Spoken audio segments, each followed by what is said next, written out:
Perkenalkan, nama saya Valencia Patris Gracia Pangaribuan dari SMA Negeri 36 Jakarta, kelas 12 MIPA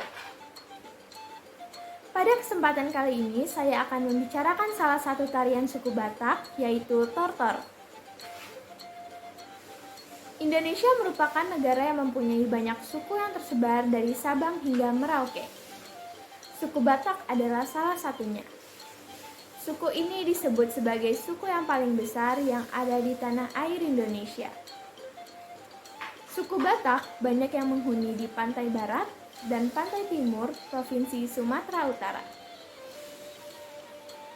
Ada beberapa suku bangsa yang masuk ke dalam suku Batak, diantaranya adalah Karo, Toba, Papak, Mandailing, Angkola, dan Simalungun.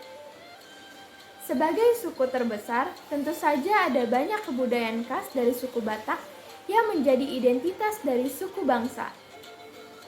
Selain terkenal dengan berbagai masakan khas, wisata alam yang mengagumkan, pakaian adat, dan juga bahasa yang terkenal, ada juga beberapa kebudayaan khas suku Batak yang tidak boleh ditinggalkan, yakni tarian khas suku Batak. Salah satu jenis tarian yang berasal dari suku Batak yang diperkirakan telah ada di dalam kebudayaan Batak sejak sekitar abad ke-13 adalah tarian Tortor. Nama Tortor berasal dari bunyi hetakan kaki pada lantai rumah adat suku Batak yang terbuat dari kayu sehingga menghasilkan suara berbunyi Tortor.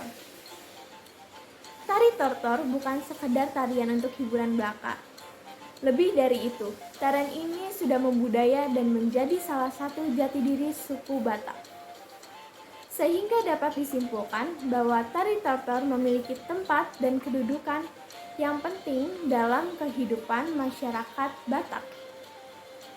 Buktinya, tari Tortor akan dipentaskan dalam setiap pelaksanaan adat Batak, baik yang bersifat kesedihan maupun sukacita. Bagi masyarakat Batak, tari Tortor tidak hanya bernilai budaya, namun juga memiliki nilai spiritual.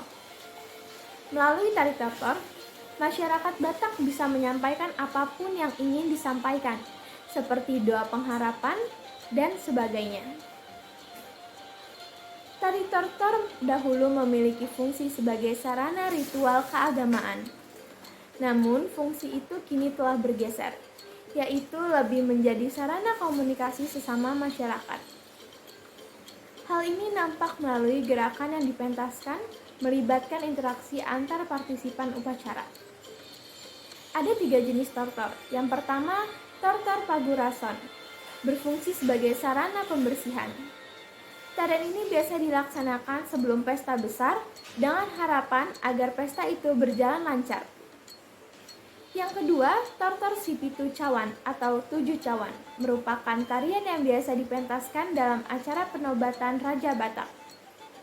Tortor Sipitu Cawan ini mengisahkan tentang turunnya 7 putri Kayangan ke Gunung Pusuk Bukit untuk mandi.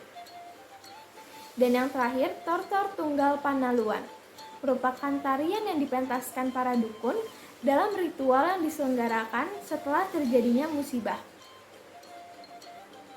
Untuk keperluan seremonial, tari Tortor disajikan dengan musik gondang. Gondang merupakan alat musik khas Batak Toba berbentuk gendang, sedangkan ansambelnya disebut gondang sobangunan. Sebelum sebuah acara dimulai, tuan rumah atau hasuhutan terlebih dahulu melakukan acara khusus yang dinamakan tuani gondang untuk mendapat berkat dari gondang sobangunan. Acara ini dilakukan secara terbuka. Hasuhutan, pemilik acara, akan mengajukan permohonan kepada penabuh gondang dengan kata-kata yang sopan dan santun yang disebut Amang Pardoal Pargonci. Permohonan tersebut disampaikan kepada dewa dan roh-roh leluhur keluarga. Isinya agar keluarga hasuhutan yang mengadakan acara diberi keselamatan, kesejahteraan, kebahagiaan, dan rezeki berlimpah. Juga agar upacara adat yang akan dilaksanakan menjadi sumber berkat bagi sang hasuhutan keluarganya, serta para undangan. Ketika menortor atau penari, ada hal-hal yang juga tidak boleh dilanggar. Misalnya, tan penari tidak boleh melewati batas setinggi bahu ke atas. Bila lewat, penari dianggap siap menantang siapapun dalam bidang ilmu perdukunan, adu pencak silat, adu tenaga batin, dan lain-lain. Sampai saat ini, tarian tortor masih sering kita jumpai di acara festival, pernikahan, dan sebagainya. Karena tarian ini selalu dilestarikan oleh banyak orang. Sebaiknya kita terus melestarikan tarian tortor dan tarian khas daerah lainnya, karena itu juga merupakan kekayaan bangsa Indonesia. Sekian yang bisa saya sampaikan. Apabila ada kesalahan kata, mohon dimaafkan. Terima kasih.